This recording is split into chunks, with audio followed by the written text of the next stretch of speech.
पिछले क्लास में हम लोगों ने न्यूटन सेकेंड लॉ और न्यूटन थर्ड लॉ को ठीक से समझा था और अब उसे अप्लाई करके कॉन्फिडेंस हासिल करेंगे कि हम कैसा भी न्यूमेरिकल हो आराम से सॉल्व कर लें। तो सबसे पहले मैं क्वेश्चन नंबर 4 उठा रही हूँ तुम्हारी न्यूटन फिजिक्स से, तुम्हारी एक्सरसाइज से। Question number 4 is saying that find force by which block A pushes block B in the given arrangement. ठीक? And the second part is saying that if the above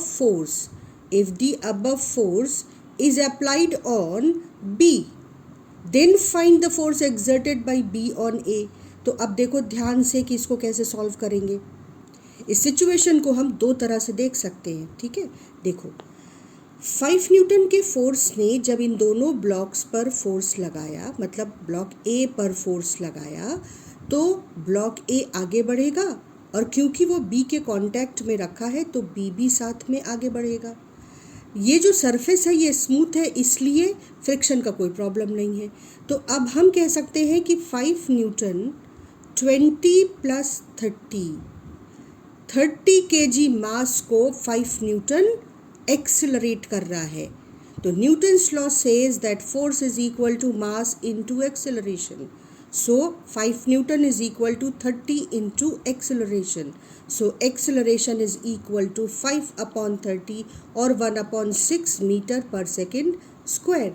So we said that these two blocks are moving with acceleration 1/6 metre per second square. Is it clear? इतना बात समझ में आया। अब जब दोनों block को हम एक साथ चलता देख रहे हैं तो हमने उनको 20 प्लस 30 करके और एक ही मास समझकर इस प्रॉब्लम को यहाँ तक सॉल्व किया। लेकिन उन्होंने तो पूछा है कि ए बी पर कितना फोर्स लगा रहा है। तो ध्यान रखना, कभी भी ये नहीं सोचना कि 5 न्यूटन 20 kg पे लगा तो 20 kg ही 5 न्यूटन को 10 kg को भी लग रहा है। नहीं, देखो कैसे समझेंगे इस बात को। पिछले क्लास में भी हमने ये बात कही थी कि 20 kg मान लो कि 10 kg को F0 फोर्स लगा रहा है। तो हम देखो इस फोर्स को कैसे इस पर डायग्राम में मार्क करेंगे। 20 kg ने 10 kg को जो फोर्स लगाया वो फोर्स मान लो कि F0 है। तो F0 10 kg को आगे चला रहा था। ये ध्यान रखना, 5 न्यूटन 10 kg पे डायरेक्टली नहीं लग रहा है। तो F0 वो फोर्स है जो 20 kg 10 kg पे लगा रहा है और 10 kg F0 की वजह से आगे चल रहा है।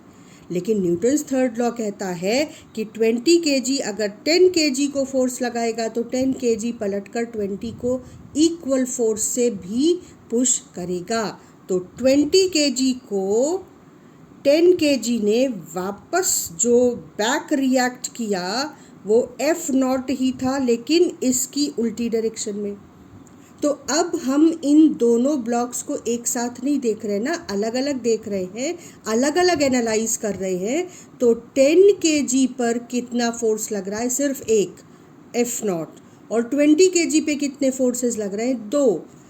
5 न्यूटन जो उसे राइट साइड में लग रहा है और F0 जो उसे ठीक उल्टी डायरेक्शन में लग रहा है। तो यहाँ पे मैं इक्वेशन दोनों की बना के दिखा रही हूँ, हालांकि हमारा काम सिर्फ इसकी इक्वेशन बना के हो जाएगा। तो हम ध्यान से देखेंगे, हमने 10 kg ब्लॉक को अलग से बनाया। बहुत सारे लोग इस ब्लॉक की जगह सिर्फ एक पॉइंट रखते हैं। ठीक है, फ्री बॉडी डायग्राम कहते हैं उसे। तो वो आप पॉइंट भी रख सकते हो, आप ब्लॉक को ब्लॉक की तरह भी लिख सकते हो। तो इस पर केवल एक फोर्स लग रहा है F0, लेकिन इसका एक्सेलरेशन हम कैलकुलेट कर चुके हैं इस ब्लॉक का, that is 1/6 metre per second square. और इसका मास कितना है? 10। तो अब न्यूटन का जो फोर्स का लॉ है वो लगा दो कि force is equal to mass into acceleration. तो कितना आ गया? 5/3 metre per second, Newton, 5/3 Newton. तो जो फोर्स 20 kg 10 kg को लगा रहा है वो 5 न्यूटन नहीं है, 5 न्यूटन का केवल 1/3 पार्ट है। क्लियर हुई ये बात समझ आई? अच्छा, अब दूसरी इक्वेशन बनाकर हम दिखा रहे हैं क्योंकि हमको वो भी सीखनी है, हालांकि यहाँ उसकी ज़रूरत नहीं है। 20 kg के लिए अगर हमको प्रॉब्लम सॉल्व करनी हो तो हम 20 kg को अलग से बनाएंगे। उस पर दो फोर्सेस लग रहे हैं, एक फोर्स 5 न्यूटन जो उसको चला रहा है और एक फोर्स F0 जो उसके मोशन के ऑपोजिट डायरेक्शन में लग रहा है। तो हम अगर 20 kg के लिए इक्वेशन लिखेंगे तो न्यूटन्स लॉ कहता है कि resultant force is equal to mass into acceleration, और एक्सेलरेशन इसका भी 1/6 है। लेकिन रिजल्टेंट फोर्स कितना हो जाएगा अगर 20 kg फाइनली इस डायरेक्शन में चल रहा है विद एक्सेलरेशन 1/6, तो इसका मतलब 5 न्यूटन F0 से बड़ा है और 5 न्यूटन ही जीता। तो 5 न्यूटन में आपको F0 माइनस करना पड़ेगा, इतना फोर्स 20 kg को चला रहा है। 5 न्यूटन पूरा इसको चलाने में कैपेबल नहीं है क्योंकि इसे F0 का ऑपोजिशन सहना पड़ रहा है। तो 5 minus F0 is equal to 20/6 और F0 कितना आया है 5/3। तो हमने लिखा यहाँ पे 5 माइनस 5/3 इज इक्वल टू, और इसे सॉल्व कर लो, 10/3। ठीक, और अब इसे चेक कर लो कि ऐसा है कि नहीं है। लेफ्ट साइड में 5 माइनस 5/3 आ रहा है, आप इसको क्रॉस चेक करो कि हमने जो भी कैलकुलेट किया वो सही था या नहीं इसकी मदद से। तो 5 माइनस 5/3 क्या है देखो, 15 माइनस 5 दैट इज 10/3। तो लेफ्ट हैंड साइड में 10/3 रिजल्टेंट फोर्स आ रहा है। इसको यहाँ पे इक्वल साइन नहीं लगाना चाहिए हमको क्योंकि हमें सारी वैल्यूज़ पता है, हम सिर्फ क्रॉस चेक कर रहे हैं। तो इसको थोड़ा ठीक से लिखें तो resultant force is equal to mass into acceleration 10/3 आया, ठीक है ना। लेकिन रिजल्टेंट फोर्स को हम दूसरी तरह से कैसे कैलकुलेट कर सकते हैं, 5 न्यूटन माइनस F0। तो ज़रा देखें कि इतना ही आता है या नहीं। तो FR इज़ 5 माइनस F0 की वैल्यू रख दो 5/3, तो ये हो गया 15 माइनस 5/3 दैट इज़ 10/3। तो देखो रिजल्टेंट फोर्स को हमने दूसरी तरह से कैलकुलेट किया, इन दोनों फोर्सेस को सब्ट्रैक्ट करके, तो भी कितना आया 10/3। और अगर हमने रिजल्टेंट फोर्स को सेकेंड लॉ यूज़ करके M/A किया तो भी कितना आया 10/3। मतलब हमारा सारा कैलकुलेशन बिल्कुल करेक्ट है। तो अब हम इन सारे डायग्राम्स को और इन सारे स्टेप्स को ध्यान से कॉपी करेंगे।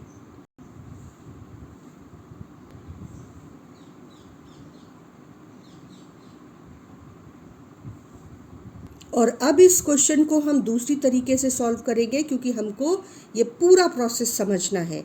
तो हम 20 kg और 10 kg दोनों का डायग्राम अलग अलग जैसे बनाए थे वैसे ही फिर से बनाएंगे। 20 kg पर दो फोर्सेस लग रहे हैं, 5 न्यूटन राइट साइड में और F0 लेफ्ट साइड में, और इस 10 kg पर सिर्फ एक फोर्स लग रहा है F0 राइट साइड में। तो अगर हम 20 kg के लिए इक्वेशन बनाएं न्यूटन्स लॉ के अकॉर्डिंग तो वो कहता है कि resultant force is equal to mass into acceleration. Resultant force is 5 minus F0 and that is equal to mass into acceleration. 10 kg के लिए अगर इक्वेशन बनाएं तो वो कहता है क्योंकि इस पर सिर्फ एक फोर्स एक्ट कर रहा है तो F0 is equal to mass into acceleration. और फिर इन दोनों इक्वेशन को हम अलजेब्रा की इक्वेशन की तरह सॉल्व कर लेंगे। F0 की वैल्यू 10A यहाँ रख दी, उठाकर सॉल्व किया, एक्सेलरेशन की वैल्यू 1/6 आ गई, F0 में A की वैल्यू रख दी, F0 की वैल्यू आ गई और आंसर हमारा आ गया। तो ये दो तरीके थे। सबसे पहले हमने दोनों तरीकों से सीखा है और अब इसके सेकंड पार्ट को हम पहले आप वीडियो पॉज करके इसको सॉल्व करने की कोशिश करोगे और उसके बाद हम सॉल्यूशन डिस्कस करेंगे। सेकंड पार्ट कह रहा है कि अगर यही फोर्स 20 kg पे नहीं लगकर 10 kg पे लगता तो आंसर बताओ कि 10 kg 20 kg पर कितना फोर्स लगा रहा है। तो आप पहले इसे ट्राई करेंगे, उसके बाद हम सॉल्यूशन डिस्कस करेंगे। हमने फिर से उसी तरीके से सॉल्व किया। अगर ये दोनों साथ चल रहे हैं और A एक्सेलरेशन से चल रहे हैं तो न्यूटन का सेकंड लॉ लगाएंगे, force is equal to 30 kg चल रहा है ए एक्सेलरेशन से 30 a, तो एक्सेलरेशन की वैल्यू आ गई 1/6 मीटर पर सेकेंड स्क्वायर। तो एफ नॉट की वैल्यू आ जाएगी, एफ नॉट क्या है, मान लो कि 10 kg 20 kg को जिस फोर्स से आगे की ओर पुश कर रहा है वो फोर्स है यहाँ पर एफ नॉट, और इसको डैश लगा लेते हैं, एफ नॉट डैश। तो 20 kg रिएक्ट करेगा 10 kg को वापस एफ नॉट डैश से। तो अब 10 kg पे दो फोर्सेस लग रहे हैं जबकि 20 kg पे सिर्फ एक ही फोर्स लग रहा है। तो हम अगर एक्सेलरेशन की वैल्यू निकाल चुके हैं और हमें एफ नॉट डैश चाहिए, यानी वो फोर्स जिससे 10 kg ने 20 kg को आगे पुश किया, तो हम इस वाले मास को कंसीडर करेंगे। इस पर सिर्फ एफ नॉट डैश लग रहा है जिसकी वजह से इसे एक्सेलरेशन ए मिल रहा है। तो हम कहेंगे for 20 kg F not is producing 20 kg mass in 20 kg mass acceleration 1/6, तो ये हो गया 10/3। तो अब तुम देखो कि 5 न्यूटन का फोर्स लग रहा है 10 kg पर, लेकिन उससे सिर्फ 10/3 अगर तुम सॉल्व करो तो 3 पॉइंट समथिंग आएगा, 3 point something Newton force 10 kg 20 kg को ट्रांसफ़र कर पा रहा है। अब यहाँ पर गौर करने वाली बात क्या है कि जब 20 kg पे फोर्स लगाया था तो 20 kg ने 10 kg को जो फोर्स पास ऑन किया था वो 5/3 था, जबकि 10 kg 20 kg को 10/3 फोर्स पास ऑन कर रहा है। तो ये दोनों फोर्सेस इन दोनों क्वेश्चंस में डिफरेंट आए हैं। तो ऐसा नहीं है कि फोर्सेस अगर आप इधर लगा रहे हैं या इधर लगा रहे हैं तो आंसर सेम आएगा, आंसर चेंज हो जाएगा। तो इन डायग्राम्स को भी और इन स्टेप्स को हम ध्यान से समझते हुए लिख लेंगे। नेक्स्ट क्वेश्चन हम ले रहे हैं क्वेश्चन नंबर 6, ठीक है। और क्वेश्चन नंबर 6 क्या कह रहा है, देखो क्वेश्चन नंबर 6 कह रहा है कि एक स्मूथ फ्लोर पे m, 3m और 5m ब्लॉक्स स्ट्रिंग्स के थ्रू कनेक्टेड है।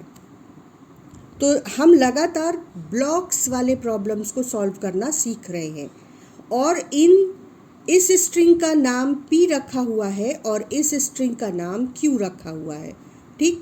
और इन तीनों ब्लॉक्स को एक फोर्स F लेफ़्ट डायरेक्शन में पुल कर रहा है, जिसकी वजह से ये तीनों ब्लॉक्स लेफ़्ट डायरेक्शन में चल रहे हैं। So question is saying that if tension in the string P is 16 Newton, then find acceleration of the three blocks, tension in the string Q and force F which is pulling them together.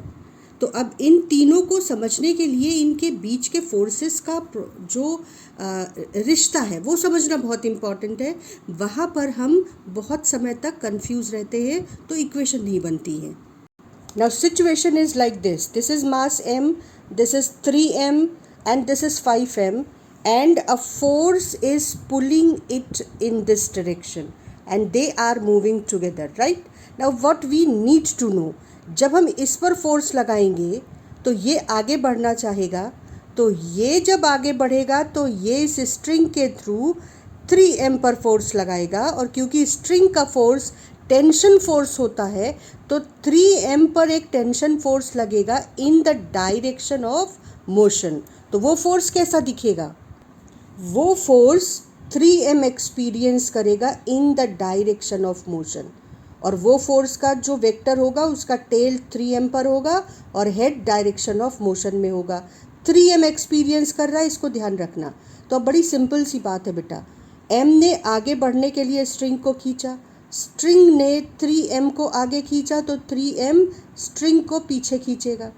तो चाहे हम ये कहें कि मास m ने 3m को string के through आगे खींचा, तो 3m m को इक्वल फोर्स से स्ट्रिंग के थ्रू पीछे खींचेगा, और चाहे हम ये कहें कि स्ट्रिंग ने 3m को आगे खींचा तो 3m स्ट्रिंग को पीछे खींचेगा। लेकिन हर हालत में एक बैकवर्ड फोर्स, टेंशन फोर्स यहाँ पर लगेगा जो m एक्सपीरियंस करेगा, लाइक दिस। तो ये फोर्स, टेंशन फोर्स और ये फोर्स इक्वल एंड अपोजिट है, सेम स्ट्रिंग पे लग रहे हैं, तो ये टेंशन फोर्सेस इक्वल हैं। और डिफरेंस केवल इतना है कि 3m इसे एक्सपीरियंस कर रहा है और m इसे एक्सपीरियंस कर रहा है। तो डायग्राम में हम एक टेंशन फोर्स m पर इस डायरेक्शन में लगाएंगे which is opposite to the direction of motion, और एक फोर्स, टेंशन फोर्स 3m की लिए लगाएंगे जो इन the direction of tension motion होगा, 3m पर इन द डायरेक्शन ऑफ मोशन लगेगा। तो ये तो हो गया forces between m and 3m। अब 3m और 5m के बीच सिमिलर बिल्कुल फोर्सेस लगेंगे। When this system will move forward, 3m will pull 5m in forward direction through the string। तो 5m को एक फोर्स आगे की ओर लगेगा, tension force through the string. तो 5m आगे की ओर यानी in the direction of motion 5m force experience करेगा, tension force to the string. तो 5m पलट कर 3m को पीछे खींचेगा, रिएक्ट करेगा और वो फोर्स 3m एक्सपीरियंस करेगा। तो जो स्ट्रिंग Q है उसमें भी दो टेंशन फोर्सेस आपको दिखाने होंगे और P में भी दो टेंशन फोर्सेस हम देखेंगे। So when the system will move, M will experience two forces, 3m will experience two forces and 5m will experience only one force। तो डायग्राम में इनको फटाफट ड्रॉ करते हैं। ये फोर्स m को पुल करेगा तो m 3m को स्ट्रिंग के थ्रू फोर्स लगाएगा, let this be tension T1। तो 3m स्ट्रिंग के थ्रू m को वापस पुल करेगा and let this be tension T1। Action reaction pair है तो इक्वल है, एक ही स्ट्रिंग है, मासलेस स्ट्रिंग है, ये आइडियल कंडीशन है तो टेंशन फोर्स स्ट्रिंग में इक्वल होगा। लेकिन बस ध्यान ये रखना है कि ये टेंशन फोर्स 3m पे लग रहा है, ये टेंशन फोर्स m पे लग रहा है। आगे बढ़ने के लिए जब ये पूरा का पूरा सिस्टम a एक्सेलरेशन से f की डायरेक्शन में मूव करेगा तो 3m 5m को स्ट्रिंग के थ्रू मान लो कि T2 फोर्स लगाता है तो 5m 3m को वापस पीछे खींचेगा with the same force T2। तो सबसे पहले हम क्या करते हैं, एक्सेलरेशन कैलकुलेट करते हैं। Acceleration will be m, 3m और 5m तीनों को ये फोर्स F एक साथ मूव करा रहा है। तो अगर हम इन तीनों मासेस को a एक्सेलरेशन से चलता मान रहे हैं तो F should be equal to m plus 3m plus 5m and mass moving with acceleration a। ये पहली इक्वेशन बन गई। इसके बाद इन तीनों की अलग अलग इक्वेशन हम लिखेंगे। तो हम इसको स्टैंडर्ड फॉर्म में कैसे लिखते हैं, देखो, फॉर मास m पर दो फोर्सेस लग रहे हैं। ध्यान से देखो बेटा, m पर एक फोर्स लग रहा है T1 इन दिस डायरेक्शन और F इन दिस डायरेक्शन, ठीक है। और फॉर्चुनेटली उन्होंने कहा कि जो स्ट्रिंग P में टेंशन है वो 16 न्यूटन है, मतलब उन्होंने T1 की वैल्यू दे रखी है तुमको 16 न्यूटन। तो देखो m मास a एक्सेलरेशन से इस डायरेक्शन में मूव कर रहा है, तो हम इसकी इक्वेशन कैसे बनाएंगे, resultant force is equal to m into a। और रिजल्टेंट कैसे निकालेंगे, f चला रहा है जबकि T1 एक्चुअली उसके मोशन में ऑब्स्ट्रक्शन क्रिएट कर रहा है, तो resultant is f minus T1 is equal to m into a। अब क्योंकि T1 की वैल्यू दी हुई है तो हम इसको लिख सकते हैं f is equal to f minus 16 is equal to m into a। Clear हो गई ये बात। अब फॉर 3m का अगर आप फ्री बॉडी डायग्राम बनाएंगे तो कैसे बनाएंगे भाई, 3m पर दो फोर्सेस लग रहे हैं। T1 चलाने के लिए रिस्पॉन्सिबल है क्योंकि T1 उस डायरेक्शन में लग रहा है जिस डायरेक्शन में सिस्टम चल रहा है, और T2 इसको रोकने की कोशिश करेगा। तो रिजल्टेंट फोर्स हो जाएगा इस पर T1 माइनस T2। क्यों? क्योंकि फाइनली तो ये तीनों ए एक्सिलरेशन से चल रहे हैं, इसका मतलब T1 स्ट्रॉन्गर है। तो T1 minus T2 should be equal to 3m into A for 5m। ठीक है, अब 5m पर तो बेटा केवल एक फोर्स लग रहा है T2, तो 5m के लिए इक्वेशन हो जाएगी T2 is equal to 5m into A. अब ये जो इक्वेशंस बनी हमें देखना होगा कि इनको हम कैसे सॉल्व करें कि हमको कम से कम कैलकुलेशन करना पड़े और हमारा आंसर आ जाए। तो हमने सबसे पहले तीनों इक्वेशंस, चारों इक्वेशंस को हाईलाइट कर लिया जिससे वो इजीली विजिबल हो। फिर हमने इसे थोड़ा सिंप्लीफाई किया। आप इसे लिख सकते हो f is equal to 5 plus 3 plus 1 that is 9m into A. तो अब यहाँ से a की वैल्यू उठाकर अगर मैं यहाँ रख दूँ तो देखो f की वैल्यू आ जाएगी। ये इक्वेशन स्टार्ट करने के लिए सबसे बढ़िया इक्वेशन है। तो a की वैल्यू यहाँ से लिखी f बाय 9m और ये उठाकर यहाँ रख दिया f minus 16 is equal to m into F by 9m। तो ये m कैंसिल हो गया। अब हमारे पास बचा f minus 16 is equal to f। तो यहाँ पर ही हम सॉल्व कर लेते हैं इसको। f minus 16 is equal to f by 9। ठीक, तो अब इससे हमको देखो f की वैल्यू मिल जाएगी। This equation will give us f minus f by 9 is equal to 16। अब यहाँ पर क्योंकि जगह बहुत कम है तो मैं इसे इधर बढ़ा रही हूँ, लेकिन आप स्पेस छोड़ के रखोगे तो आपको स्टेप वाइज ढंग से करने में इजी होगा। तो f माइनस एफ बाई 9 हो जाएगा 8f by 9 that is equal to 16। So f by 9 is equal to, ये 8 इज 16 को 2 कर देगा। ठीक, तो अब देखो कितना हो रहा है हमारा answer. Answer f is 18 Newton. This is first answer. और जैसे ही एक आंसर आया बाकी सब फटाफट आते चले जाएंगे। देखो f जैसे ही 18 न्यूटन आया तुम इसे उठाकर यहाँ रख दो, तो हम इसको यहीं पर सॉल्व करते हैं। हमें पता है कि acceleration is f bye 9m, तो हमने लिखा acceleration is f bye 9m और f की वैल्यू यहाँ सब्स्टिट्यूट कर दो 18। तो एक्सेलरेशन का वैल्यू आ जाएगा 2 by m metre per second square. क्योंकि मास की वैल्यू नहीं दी है इसलिए ये आंसर m के टर्म्स में भी से ही आएगा। तो एक्सेलरेशन कैलकुलेट हो गया, फोर्स कैलकुलेट हो गया। अब टेंशन इन q बचा केवल। तो q स्ट्रिंग में जो टेंशन था दैट वाज T2, तो यहाँ से सीधे मिल जाएगा। देखो T2 is equal to 5ma, so T2 is equal to 5m into acceleration की वैल्यू यहाँ से उठाकर ऊपर रख देते हैं। तो यहाँ से उठाकर ऊपर रख दिया हमने 2 बाई m, तो ये हो गया 10 Newton. So now you can observe all the diagrams, all the forces as well as steps। समझकर सारे स्टेप्स ढंग से नोट कर लेना है हमको।